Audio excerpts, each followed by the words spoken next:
Hello, my name is Mary Beth Hines.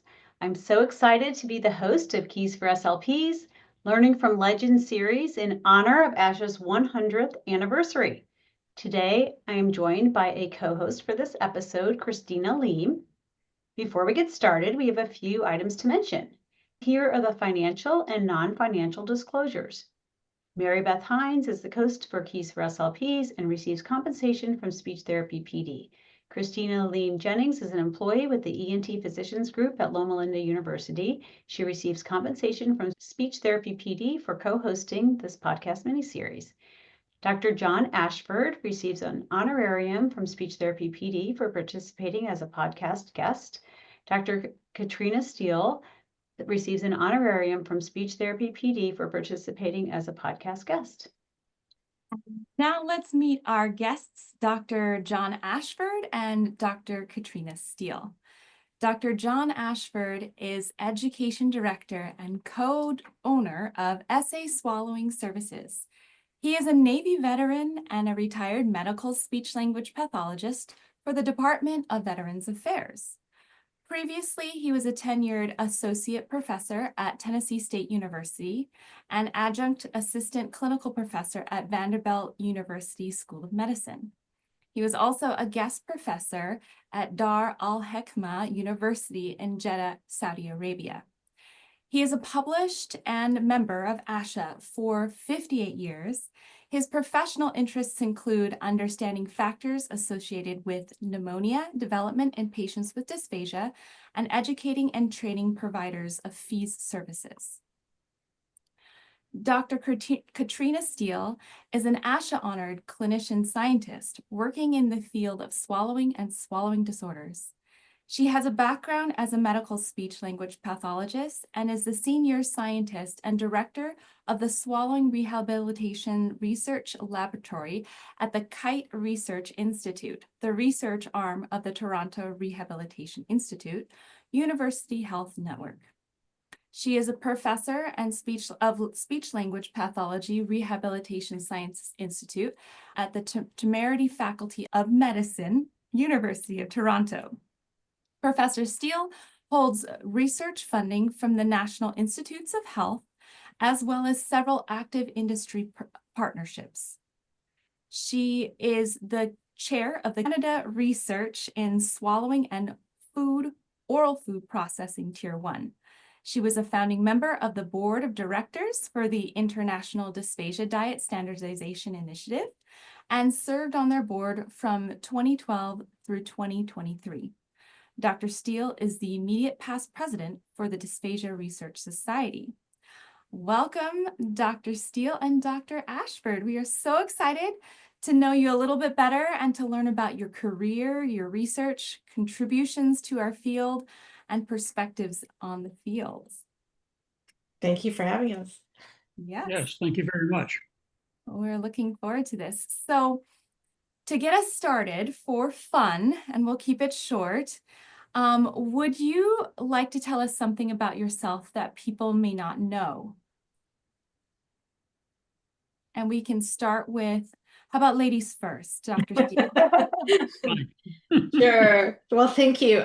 People may know this about me, but I love to travel, and in particular, I like to visit new places and experience new cultures, meet new people, and try new food in particular. And so I've been fortunate to travel many places. This year, I'm lucky to be adding 5 new countries to my list. So Wow. I'm just back from Finland and Estonia, and later in the year, I have the chance to go to Uruguay and Greece and Dubai.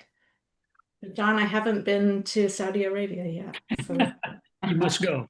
That's incredible. Estonia, I went 2 years ago, and it was so beautiful. Oh, incredible. So you said you were adding 5 new countries. Do you have a country count? I didn't look it up for today. Okay. At least 5. But I have a map on my guest bedroom wall with pins everywhere that we've been, and it's fun to look at the places that are empty of pins and to think about going to new places. Oh, that's great. Wonderful. Well, what about you, Dr. Ashford? Well, I have two cats. One is a Maine Coon cat who just opened the door. I had to go close the door. And I have a rag doll. The Maine Coon's named Gustaver and the rag doll's named Levi. But aside from that, I've been an artist for about 14 years. And in fact, I like to do my own illustrations for my lectures and presentations.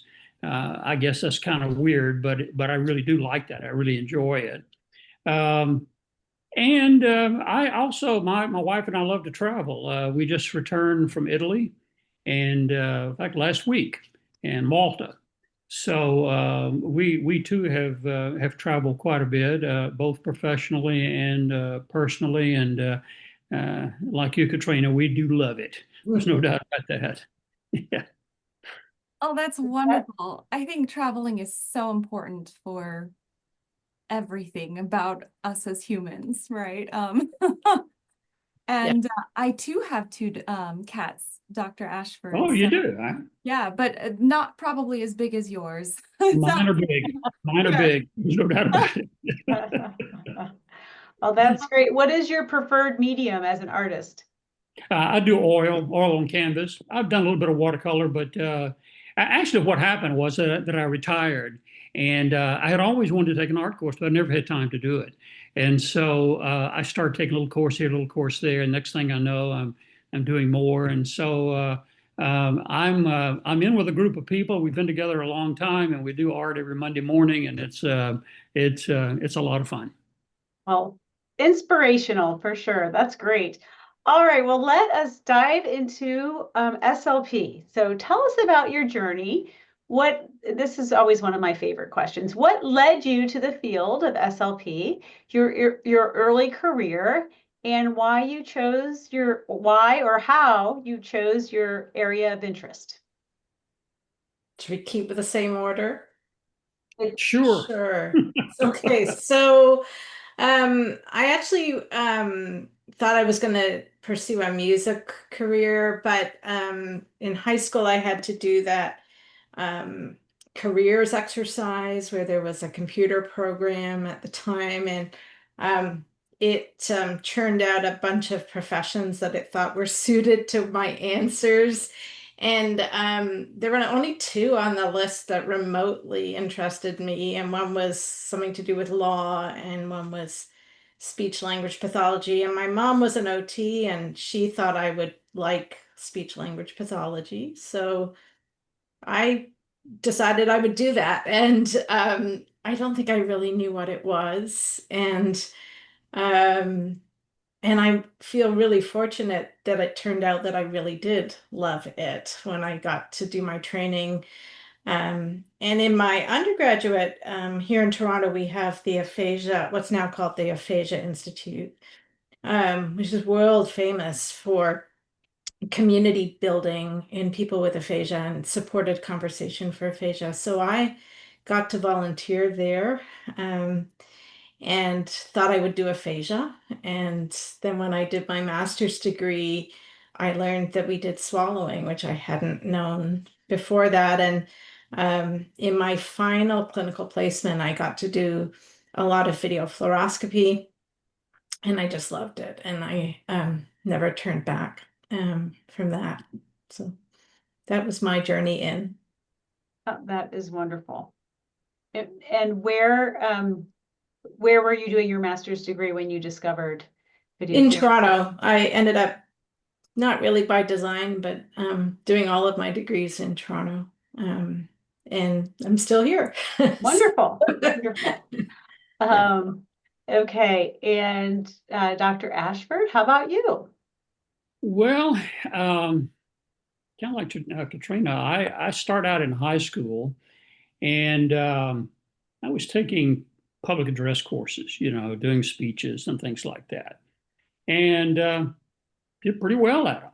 So when I went off to college, I was one of those young men who didn't have a clue what he was going to do, and didn't even know if I was going to be able to stay in college, actually. And so I started taking speech courses, and and some theater courses, and I found I just cannot do this for a living. I cannot do this the rest of my life. So I happened to spend a weekend with an aunt of mine who was a special education teacher. And so she asked me, she says, "Well, John, what do you like?" And I said, "John, I really like biology. I like physical science, and I do speech." And she says, "Well, that's a no-brainer. You should do speech therapy." And I said, "What is that?" And so it kind of took off after that. I came back and I investigated it, and eventually I was in college, but I transferred my senior year and went into speech pathology. And that's kind of how it all got started. And then I was fortunate enough. Well, I went in the Navy and I got out of the Navy, and when I went to work immediately in the community center, I saw anything that walked in the door, which was a grand experience for about 6 years, all the aphasias and all the kitty problems and all of that. But I had a good friend who said, "John, you should come to the Veterans Administration." And so I did, and I spent 28 years there. And it was a wonderful experience for me. I mean, it made my career. And of course, there is where I got involved with dysphagia. We really didn't have dysphagia when I started into this. No one had swallowing problems until later on. And so I guess I got in on the front end of it. But yeah, I developed my interest there. And then more pointedly, I really got into why people develop pneumonia. And that's kind of been my career drive, you must say. Interesting. And we'll talk a little bit more about why people do develop pneumonia from following dysphagia or dysphagia. So before we go on, let's hear it. So tomato, tomato. Dysphagia. Can't you hear the Tennessee drawl in that? Dysphagia, I thought it might be Tennessee. Yeah. Yes, yes. So what do you think? Throughout your careers, was it always dysphagia, or at some point dysphagia? If someone uses dysphagia, is that offensive to you, or should it be corrected? What do you think is the correct pronunciation? I think it's regional. And in my experience, there's a northeastern part of the United States where for some reason they say dysphagia, but I've always said dysphagia. It doesn't bother me, but and I think the most important thing is not to confuse it with dysphasia or aphasia. And I always thought it was fun to see errors in charts and wonder what expressive dysphagia was. Yeah. That is funny.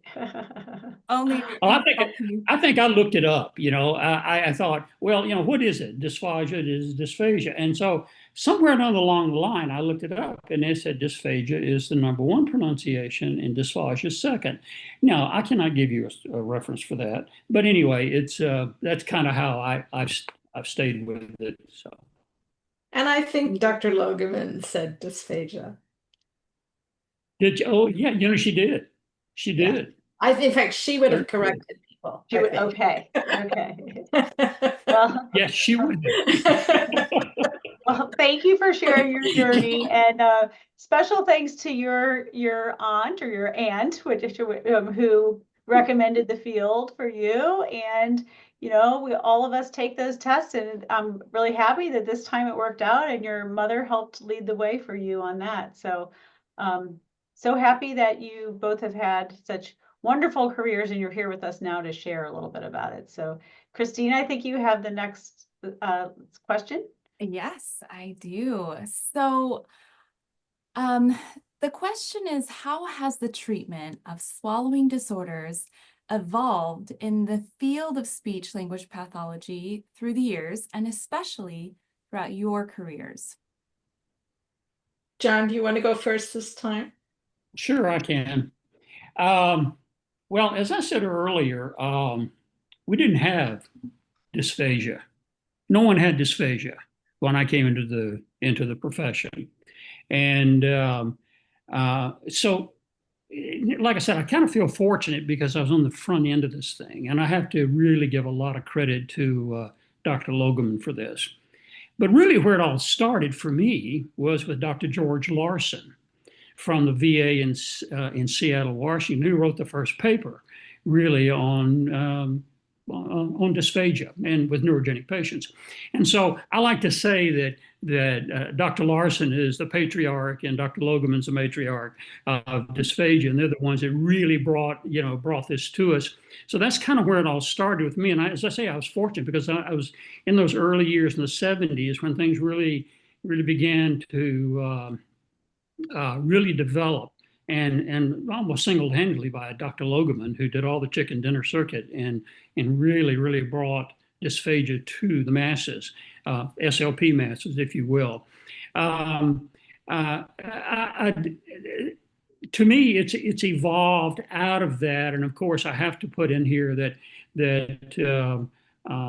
we evolved from kind of doing hit and miss, doing taste and temperature, little test and all that kind of stuff in the mouth, because really Larson's work was about the oral cavity. But with Logeman, it really went into the pharynx. And so we really didn't have any good tools. We didn't have any screening tools at all. We had to make our own. And so that's what we kind of did during the 70s, and then into the 80s, we began to see a little bit more of that. So, so thankfully to Dr. Logeman and to Dr. Langmore, we now have instrumental things. And so we've evolved from this kind of a real crude, rudimentary way of looking at swallowing that we now have some fine tools to do that. Can you remember when you saw your first video fluoroscopic study? Oh, in fact, I believe it was Dr. Logeman. I had gone to Northwestern to see her, to spend one of those miraculous afternoons with her as she drug us over the hospital and got us behind her screen. She never wore lid, and she had the screen with a window in it, and she'd reach around, she'd reach around the screen and present it. We went up on the ward, and her screening test was, well, good afternoon. Can you get in a wheelchair and come down and have a swallow study? That was her screening test. Okay. And so this must have been probably about 1978 or so when I went to see her. And that was really my first baptism. And of course, I went home wanting to do it and got lots of pushback. So as we all know, in the early years, we had to really fight to, could you just give me one patient? Could I just do one patient? And that eventually evolved into a whole lot more.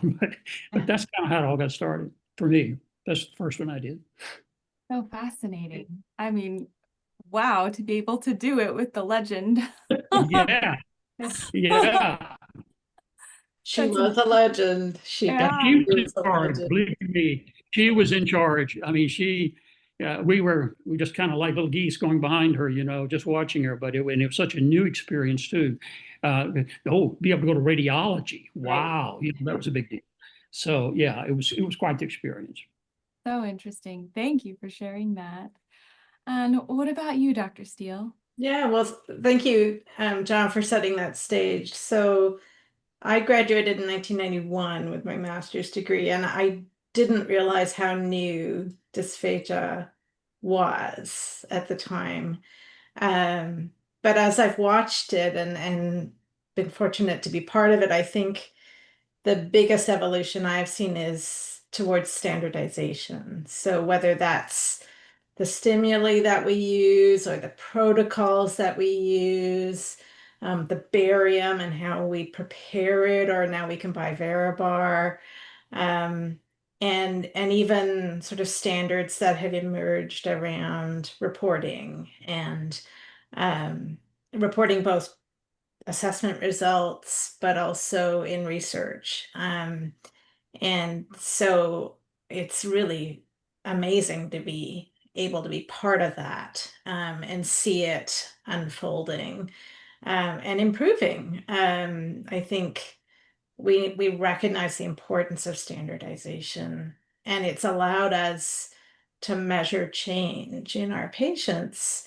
It's raised some hard questions about whether things that we thought worked do work, or whether aspiration leads to pneumonia, which I'm sure we'll get to, which of course it doesn't inevitably. So I think, and we've seen emergence both in video fluoroscopy and other modalities. So Dr. Langmore's work has been pivotal. And she actually, I need to credit her, because I went to visit her one day and she told me I should go to a Dysphagia Research Society meeting, which I had never been to. And I went later that year, and that was, huge for me. I've never missed a meeting. It's been really, really important to my career and my life. So, Wow. Mentorship sounds like for both of you. yeah. Dr. Langmore was like, the one to push for, open the doors for us to follow her through, basically. Absolutely. Yeah. Yeah. Wow. Incredible. Thank you very much. Thank you. Okay, so when considering the assessment and treatment of dysphagia, what pivotal research, in your experience, has significantly impacted the treatment and assessment? Well, it's easy for me because I was fortunate to be part of this crazy group of people who came together in 2011 or so, frustrated about terminology in diet texture descriptions, and the fact that we couldn't agree with our colleagues in dietetics, and that within two hospitals we didn't mean the same thing, or had no way to confirm that we meant the same thing by nectar or honey. And so IDSI for me has been just amazing to be part of. But it really has changed the field. And so to watch it, we never imagined really what it would accomplish, and to see it officially adopted around the world and translated into 50 languages, and to see clinicians coming together around that, and also to see the empowerment of patients and families that it has enabled has just been really, really transformative for me. So can we just ask a little follow-up question about that? How many people Hmm. were on the committee? And I know it was a in-depth process, but can you, just because we have this little window into the legend. Yeah. can you So just- originally, I wasn't there the first year. So the first year was, I think, about 2010, and it happened that Peter Lamb, who's a dietitian in Canada, and Julie Chicaro, who's a speech pathologist in Australia, and a nurse from the UK, Caroline, whose name escapes me right at this moment, found themselves together at a conference, and all of them had been on guidelines development groups that were struggling, um, and um, and the conference happened to have been sponsored by an industry partner, and they asked the industry partner whether they could invite more people the next year to have a conversation. And so I was in that second group. And then it continued from there. And so at our biggest, we had about 15 or 16 people on the steering committee.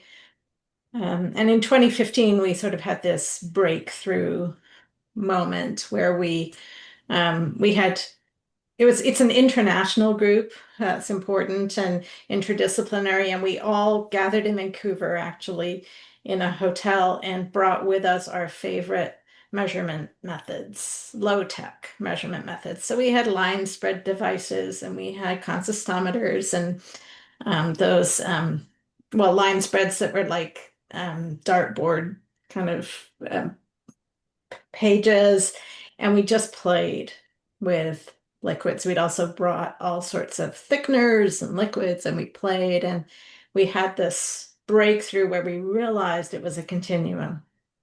And in particular that pureed foods were the same thing as extremely thick liquids, and that transition zone that you now see in the double pyramid illustration. And then the syringes came out. It was a very messy meeting, you can imagine. Yeah, and it really it's been the hardest working group of people, volunteers, possibly the craziest, in terms of the wonderful personalities.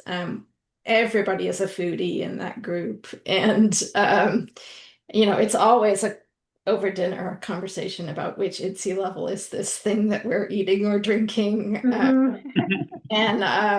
But yeah, and I remember ASHA sort of tolerating us, giving some support, but never really imagining that it would succeed where other ventures had failed. And here we are.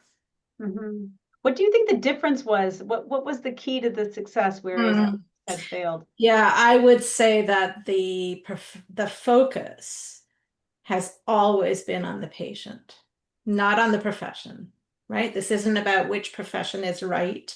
It's always been about the patient and sort of accessible methods and terminology. And yeah, I think that's been the guiding principle. The patient and the practicality. Yeah. Fascinating. Well, thank you. All right, Dr. Ashford, what do you think? Well, let me just comment on her work. I mean, that the IDSI has really revolutionized things. We use it in our company. We use it in not necessarily in our reports, but even in the protocols that we've developed in our company when we administer fees, we have matched it up with the IDSI. And we're trying to really push this in our hospitals and our nursing homes that we go to. So many thanks to you and your team for doing this, because that's really, really outstanding work. It really is. After that, I don't guess I have anything. No, I'll say something. Well, to me, there are several pivotal points, but I won't spend a lot of time on it. I'll talk about assessment first. I think we've had some pivotal points in our profession where really were major turning points. And one was, of course, with Dr. Logeman's publication of her book, in which she described both in word and picture how to do modified barium swallow studies. That just kind of gave us a real step up and being able to start doing instrumental studies. And then, of course, a short time later, Dr. Langmore published her paper. It was just a mere 5 years later, she published her paper on fees. And wow, now we had two tools that we could use that were instrumental. And to me, that was a pivotal point. And then going to the bedside with a piece of paper and some applesauce and some juice and saying, here, let's see how your swallowing's doing. We had something else to go to. So I think that those were pivotal points.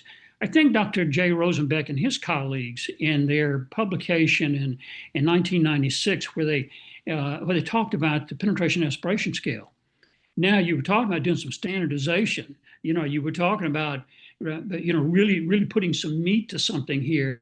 Well, this really was a foundational piece as well. I was lucky; I was able to kind of get involved in some of the data collection and all of that, and it was really an interesting process.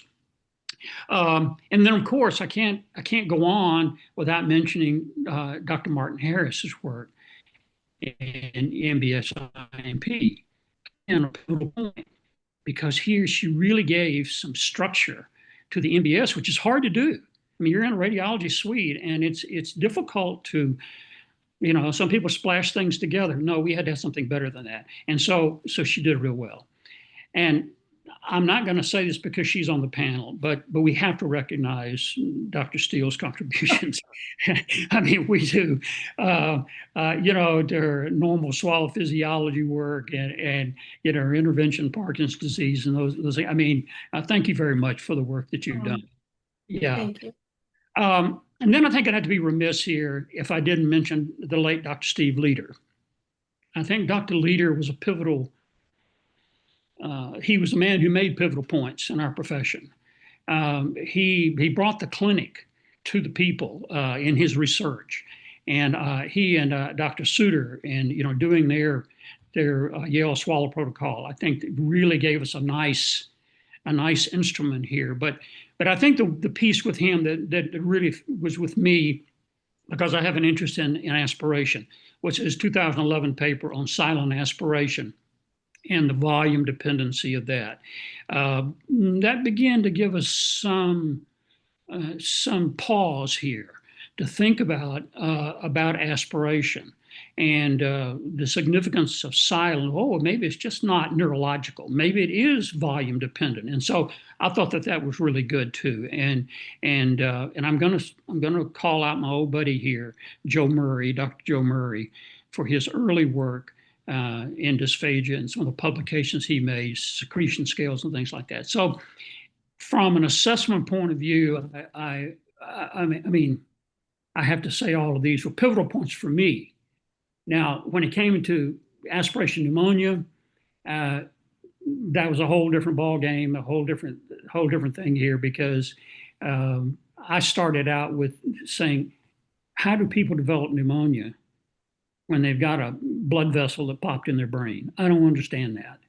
And so I've taken it from that over 40 years and looking at it. And it all started with a study by Bartlett and Gorbach, who said a person has to be seriously ill before they can develop pneumonia. And so they told me right off the bat, pneumonia does not develop by itself. The person has to be very, very sick, has to be chronically ill. And so that was a pivotal point for me. And then as time went on, there were a lot of others involved. Everybody aspirates. We all thought we had sterile lungs. We don't. Dixon told us we don't have sterile lungs. And so, the work, I had read a paper by Ortega, and Ortega gave me the guidelines really for this idea that you've got to have a poor immune system and you've got to have oral bacteria, and a person's got to aspirate. And I went, well, how about that? And so out of that came my model that I used clinically and have talked about over the years, and that's 3 pillars of bacterial pneumonia. And it's still to me is calling me because we don't have the answers. And so that's kind of where I am. Pivotal points for me in my career. Well, thank you. Thank you. Can I just interject and thank you for that work, Dr. Ashford, but also share a new finding I learned 2 weeks ago at the European Stroke Congress, which blew my mind and I think will blow yours. So thrombectomy is now widely performed after stroke, right? So they actually suction out the clot from the brain. Mm-hmm. And it never occurred to me, I don't know why, that they would do anything with that clot other than just discard it. But no, they've been studying those clots. And they have found bacteria in those clots that can only come from one place, and that is from the gums. And so there's a direct evidence now that gum disease promotes clotting that leads to strokes. So it's that oral hygiene piece again. I think everybody in that talk went out immediately and cleaned their teeth and flossed their mouths. But it just emphasized how important the mouth is as that portal for disease. That I thought it was extraordinary. Yeah. Oh yeah. And that falls in line with so much, we as SLPs need to get away from the idea it's just the mouth and throat. We've got to start looking at the whole human body here. And what you're saying in this is that, okay, something that came out of the mouth then causes stroke. Well, from that stroke, we might have had dysphagia. And from the dysphagia, he might have aspirated. And because he had bacteria from his mouth, he also got pneumonia. I mean, it just keeps going and going. But we do know that a lot of other systemic illnesses occur from chronic periodontal disease. And endocarditis is one of them, and so. Exactly. And I think most countries around the world, with Japan being possibly the exception, dentistry is a separate profession, like not integrated with medicine, right? You go to the dentist's office, you don't go to a hospital or a hospital-based clinic for dentistry. And most of our patients in hospitals and in long-term care facilities don't have easy access to dental care. And it's a gap we've created and perpetuate that is so obvious as a place for collaboration that could have real impact on outcomes, many outcomes. Absolutely. I mean, I've asked that question many times. Why don't we have more? Now, I was an exception here. I worked in the Veterans Administration, and right next door to my office was the dental department, and it was a blessing.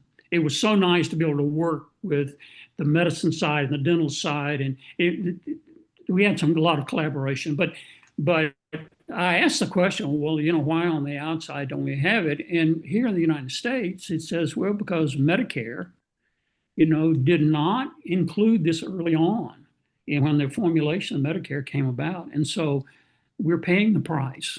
I mean, I think what you're saying here is the oral cavity is such a important component here that we have so much literature to back that up, and yet we're still not getting it there. Still not getting across. Wow. We're so siloed in our little, we treat this area or we treat this area or, heart or whatever. And we are not siloed in our systems, in our bodies. No. I'm hearing. Yeah. That's incredible. Yeah. So along those same lines, perhaps I can ask this next question, and maybe you've already answered it, but what further research would you like to see developed to advance the assessment, and treatment of swallowing disorders?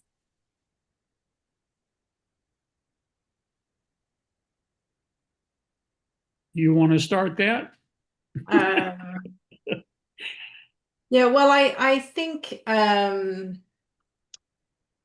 one of the things I love about being in dysphagia research is that I always say there's no shortage of questions, right? There's still so many we can ask.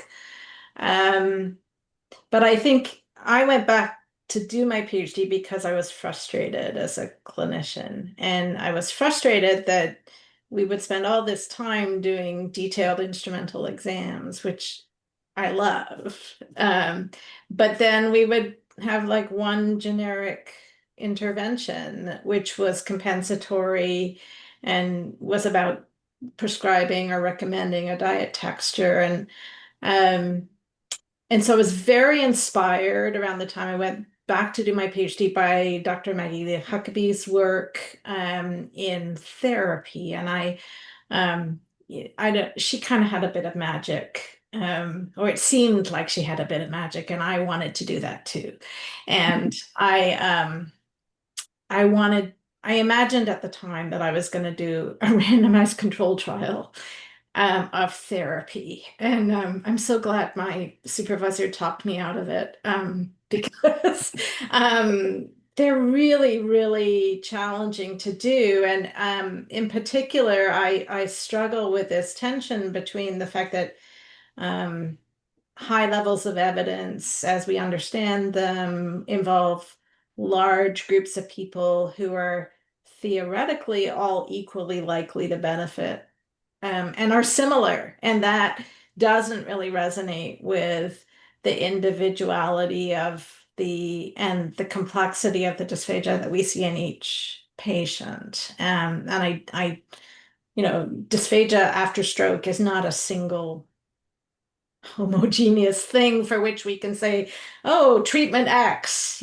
so I see this tension, and I think that in addition to well-designed trials when it's appropriate, I'd like to see us develop more of a literature of well-designed, rigorous single case reports that are mechanistic and use instrumental so that we can learn and advance the field together.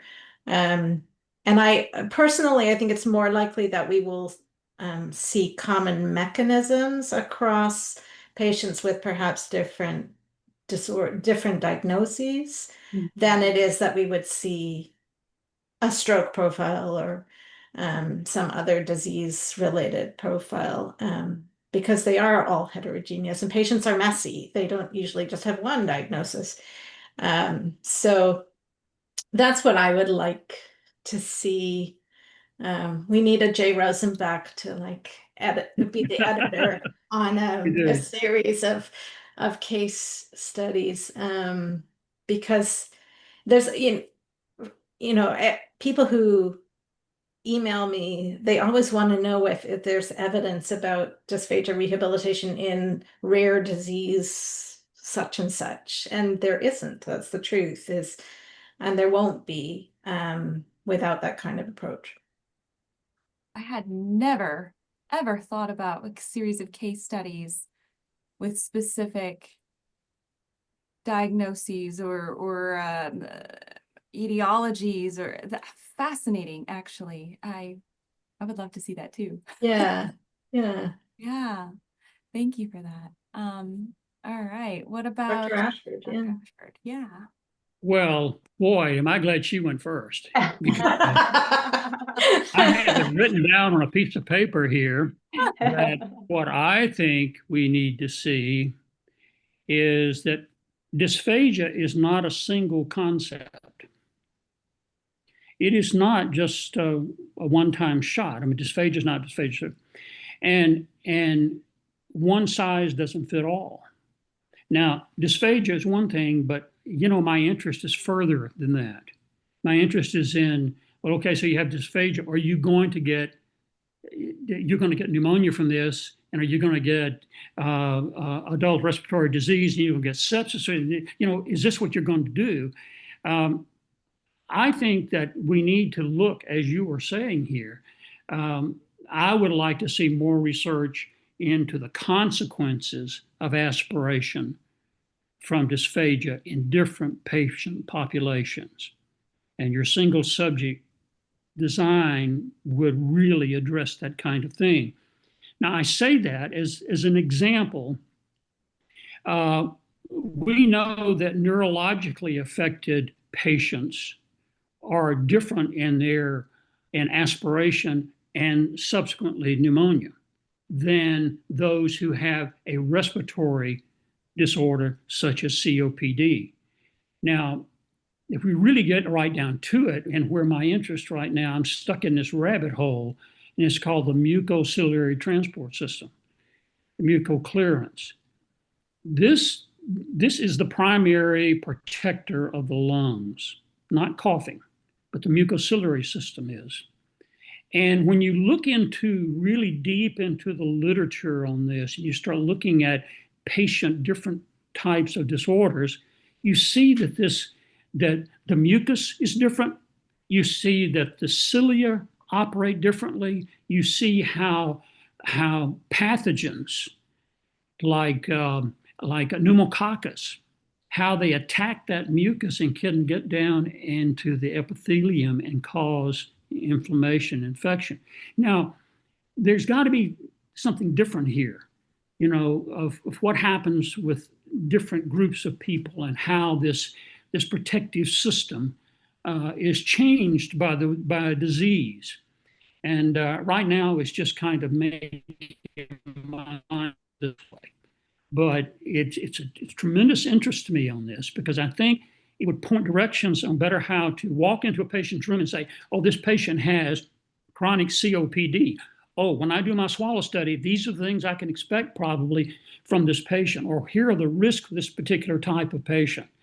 And that's, I just kind of think that there's something there. It's crude right now, but it's a very fascinating area for me as far as this prevention of pneumonia, what causes pneumonia, and in what. I hope that all makes sense. Could you clarify your last statement? I think you froze for just a half a second. Oh, I did. Did I freeze or did the video freeze? The video and audio froze.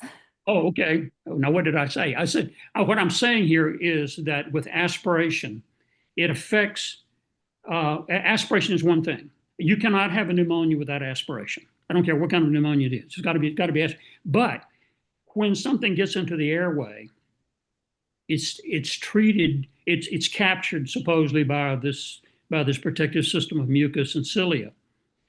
But in certain types of illnesses, respiratory, neurological, could be liver disease, could be kidney disease, it affects how this mucus layer and these cilia function.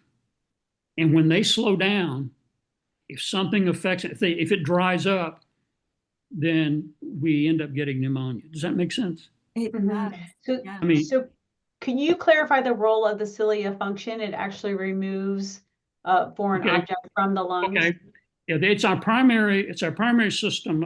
It's the primary system for the defense of the lungs. We learn a lot about coughing, but coughing is actually a secondary thing. It's a second defense mechanism. So the cilia are, so starting in our nose, going all the way down to our UES, the epithelium is this cilia, little small, just lots of cilia, and also interspersed with mucus glands. Okay, and so once you get inside the trachea, just below the vocal folds, then it starts up again and goes all the way down to the respiratory bronchioles.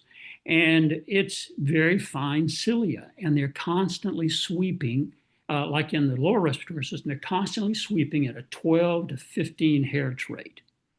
Okay? So they're moving mucus. So something gets in there and it gets trapped in this mucus.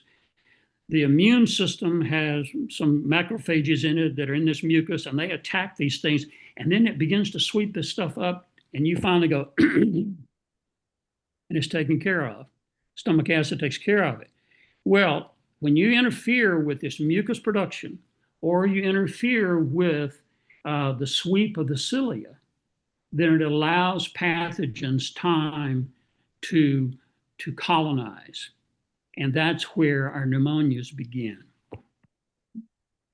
The first place oral presentation winner at Dysphagia Research Society meeting this year was Dr. Nina Zhao from Cleveland. And her title was Characterizing Patients with Chronic Aspiration Who Do Not Get Pneumonias, an analysis of extracellular vesicle proteomics. And they looked in head and neck cancer patients, and their conclusion was that patients who are not prone to developing pneumonia may exhibit a distinct alveolar immune phenotype, which may be protective against lung injury. So it's right in line with what you're saying, John, and I think is definitely an area for new research, possibly targeted treatment based on genetics and on proteomics. And we've all had those patients, right, who we know are aspirating, and for whatever reason they defy the odds, and then you meet somebody else who has, you know, a tiny little event and they end up really, really unwell. So there's something else going on. And well, and aspiration there is is important, but it's not the only piece. And you know, you have another class of patients that we all have, and that is the person who has repeated pneumonia. Yes. Multiple cases of pneumonia. Then you have some patients that maybe have one case and then that's it. but we know with repeated pneumonia, though, it makes changes in this lower respiratory system, protective system, and the immune system. And so and if you read the literature, there are no answers there. I mean, it's really perplexing to people to know a heck of a lot more about it than I do. And but those are things that we see clinically, and we have to question that, and we'd like to go further with that if we possibly can, you know. Oh, so I could listen to you both for I know. so fascinating. Oh, it just so many questions went off in my brain. But we don't have time for those questions, but thank you for the just I'm hoping that our field goes in that direction, because it sounds like if that is the case, there's the genetic component to our treatment, then we have so much more hope for future healing for our patients, and recommendations that are based on evidence. And I mean, amazing. Thank you. Absolutely. All right, so we've kind of touched on this before, but it's kind of interesting to think of what would the one most significant change that you have seen during your career, if you look back at your career regarding dysphagia, what is the one most significant change that really changed the career, or excuse me, changed the field? It could be treatment or assessment. For me, it's Tootsie. Very nice. Check. Easy. Yeah. Yeah. I think probably for me, the most significant change was ability to visualize the physiological processes or the pathophysiological processes of swallowing, whether it be MBS or FEES or any other way that we've tried to come up with, ultrasound, things like that. But I think it's the ability to be able to see these, and also both of these systems that we have allow us to video record them. And we in FEES and my company, we've developed our scoring system and our analysis system, and I think it offers so much in trying to assist other people in trying to put programs together for rehabilitation.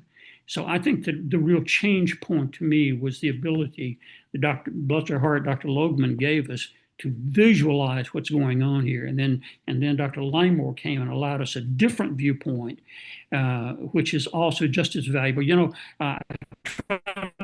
in our courses that we teach people, this is not an MBS bashing course or a FEES bashing course. We have two excellent tools in our toolkit, and we should use them both. Whether, I mean, you know, they're not a one or the other, to get the answers that we need about what's going on in the swallowing and all of that. So to me, one of the pivotal points in my career was when we could actually visualize what we were doing.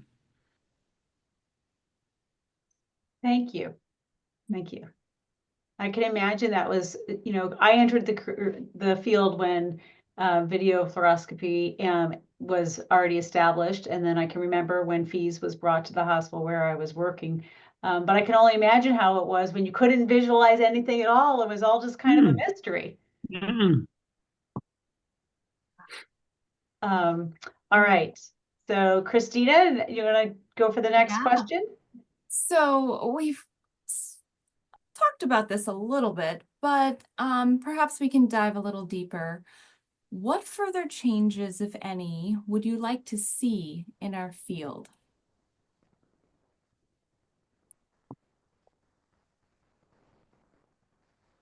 I had written down some notes beforehand, and it's going to sound repetitive because I said I'd like to see us using instrumental swallowing assessments more to identify mechanisms of impairment to guide our treatment decisions.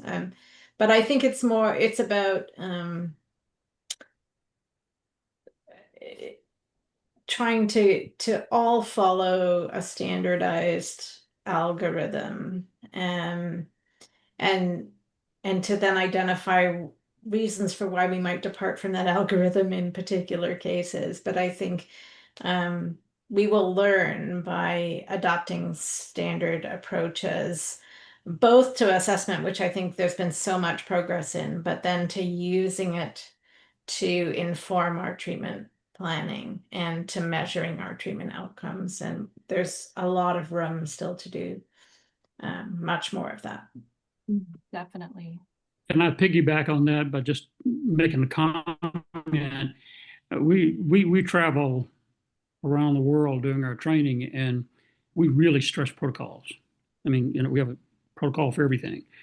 And coming out of the comments of our courses, these people say, if I got anything out of this course, it's the importance of using protocols. and I'm always taken aback by that we need a standardization process, and you need a whether it's just in your local shop or whether it's across the profession, you've got to have a standardized way that everyone does it, and so you can talk to each other. So yeah, that's it. But now, as far as my own, what I like to see change in the field, we've got to do better in our education. I'm an educator, and so we've got to do better in educating our young folks coming up.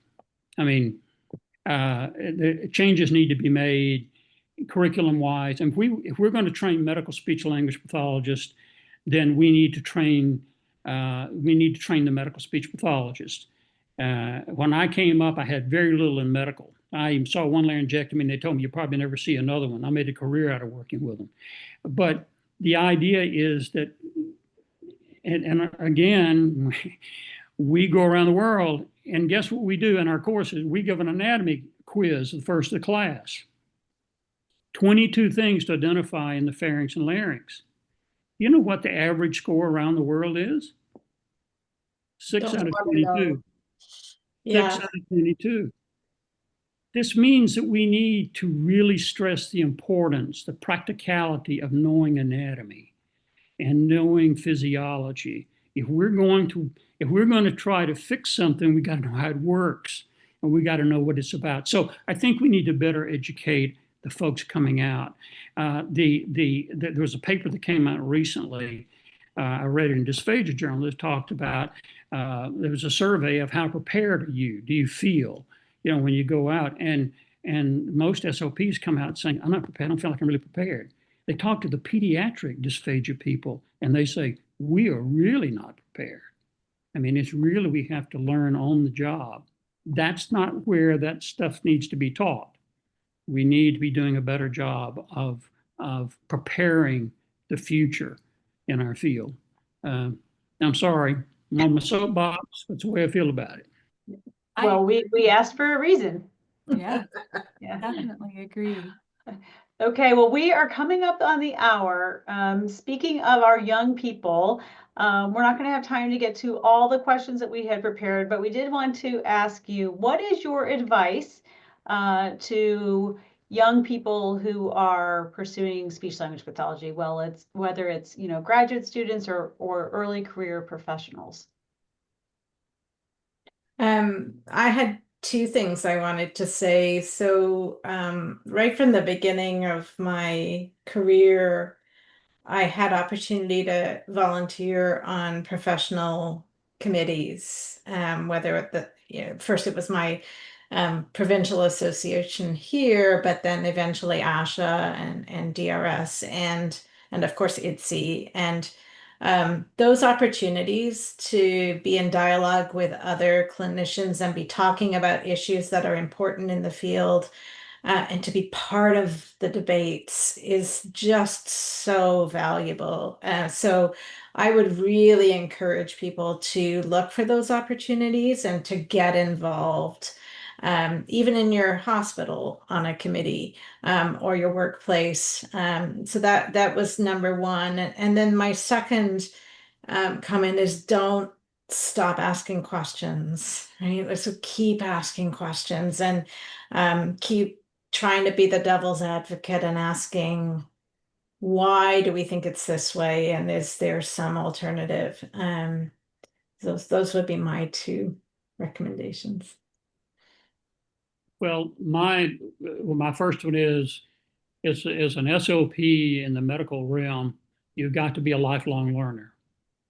You cannot not keep learning. The little CEUs that you have to accumulate every year for your state license is really not enough. Now I admit I'm a nerd and I love it. I'm nearly 80 years old and I read something every day in swallowing. Okay. I don't know it all. I'm still learning. And so you need to be a lifelong learner.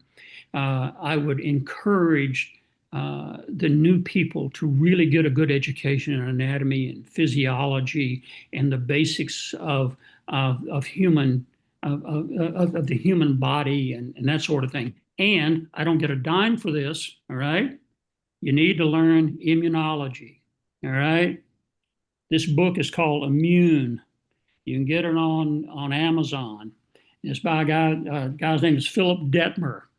This is a common talking book on immunology. I mean, it's plain language. This guy's not a doctor.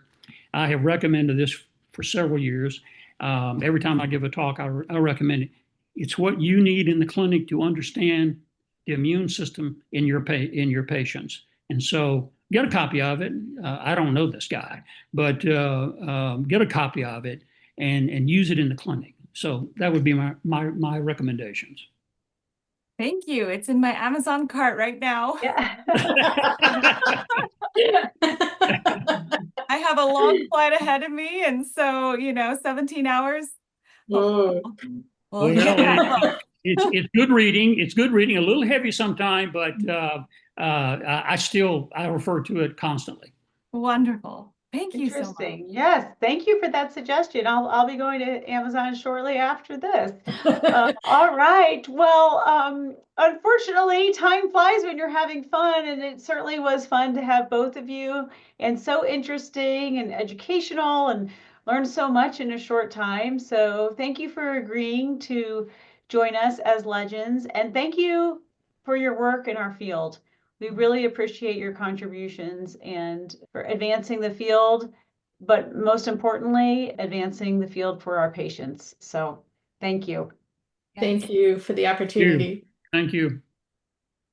All right. Well, thank you very much and have a wonderful evening. Thank you. Thank you. Thank you. Bye-bye. Good night. Night.